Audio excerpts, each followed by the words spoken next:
This is the Lone Creator YouTube. We hope this video helps. You start in the source account, sign in at Contacts, Google.com, and immediately select the group or specific contacts you want to move.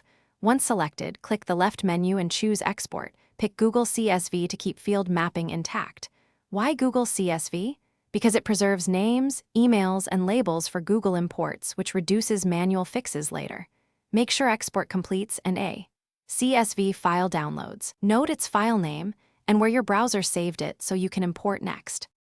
Now sign into the destination account and open Contacts. Google.com. Click Import and pick the CSV you exported. Google will read columns and match names and emails automatically. Once imported, address duplicate handling. Use the merge and keep option to combine entries without losing data, or replace if you want source entries to overwrite.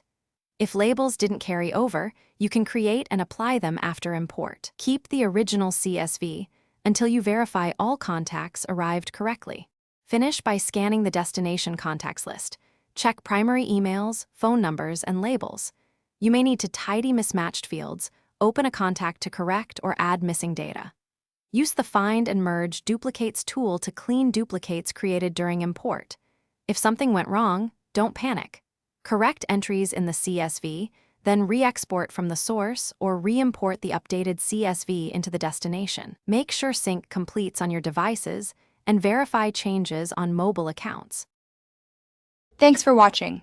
Consider subscribing if we helped you.